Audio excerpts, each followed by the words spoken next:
मैं doctor A K. Singh पिछले 40 साल से दिल्ली में as a retina surgeon practice कर रहा हूँ। 10 साल दरियागंज में श्रॉफ चैरिटी हॉस्पिटल में काम किया, 25 साल श्रॉफ आई सेंटर कैलाश कॉलोनी में काम किया, 2 साल मेदांता मेडिसिटी में काम किया। आज जहाँ भी मैं खड़ा हूँ, जिस पोजीशन पे खड़ा हूँ, वो मुझे सोसाइटी ने दी है। तो ये मेरा मोरल ऑब्लिगेशन बनता है कि सोसाइटी को मैं कुछ कंट्रीब्यूट करूँ।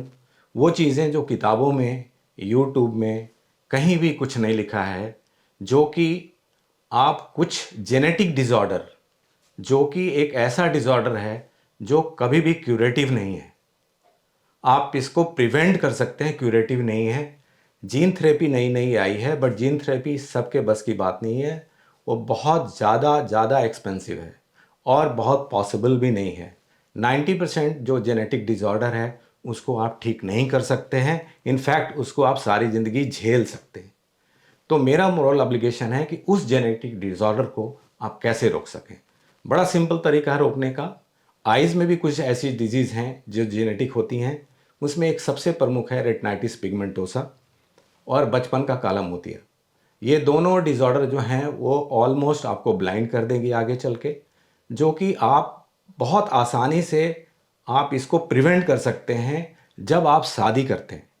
शादी करते समय आप जो बच्चे का ख़ानदान देखते हैं, बच्चों की परवरिश देखते हैं, उससे ज़रूरी है कि उनके ख़ानदान में देखें कि किसी को रात में देखने की बीमारी तो नहीं है, कहीं वो रेटिनाइटिस पिगमेंटोसा तो नहीं है, जो कि उस जीन में प्रिवेंट कर रहा है। आपके जीन में अगर है तो दोनों जीन मिलकर सारे बच्चे को रेटिनाइटिस पिगमेंटोसा हो सकता है।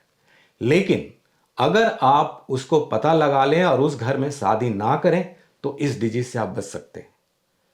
डायबिटीज़ वैसे ही है। अगर आप बच्चों के खानदान को देखते हैं कि माता पिता दोनों डायबिटिक हैं, आपके घर में भी डायबिटीज़ है, तो मोस्ट लाइकली उनके बच्चे जो आप शादी करने जा रहे हैं बच्चों की, उनके सारे बच्चों को डायबिटीज़ हो सकती है। वैसे ही हार्ट अटैक भी चलता है जीन में। अगर उनके घर में भी हार्ट अटैक है, आपके घर में भी हार्ट अटैक है और आप शादी कर रहे हैं, तो फिर हार्ट अटैक के चांसेस बच्चों में बढ़ जाते हैं।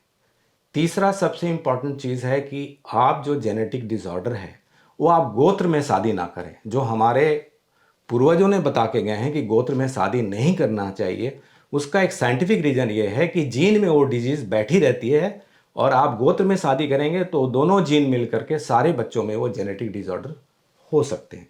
आप इसको प्रिवेंट करने के लिए जितना दूर डिस्टेंस शादी करेंगे उतने ही जेनेटिक डिसऑर्डर से आप बच सकेंगे। तो ये मेरा सोसाइटी का एक बहुत बड़ा सुझाव है कि आप जितना डिस्टेंस शादी करें आप जेनेटिक डिसऑर्डर से बच सकते हैं।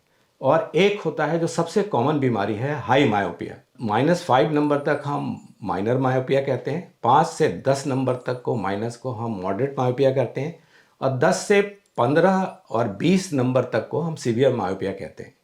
ये सीवियर मायोपिया में बहुत से डिजीज़ आगे चल के आपको प्रेसिपिटेट हो सकते हैं, आ सकते हैं जब आप 20 साल से ऊपर जाएंगे। उससे बचने के लिए ये करना है कि अगर किसी घर में हाई मायोपिया ऑलरेडी प्रिवेंट कर रहा है लड़की का और लड़के भी हाई मायोप है, तो आप प्लीज़ शादी ना करें। अगर हो सके तो बच सकें तो बहुत अच्छा है और इससे आप अपनी बहुत सी बीमारी जो आगे चल के 20 साल के बाद होने वाली है उससे आप रोक सकते हैं। तो मेरा सुझाव है कि जितना डिस्टेंस आप शादी करेंगे उतने ही जेनेटिक डिसऑर्डर से आप बच सकेंगे। धन्यवाद, थैंक यू।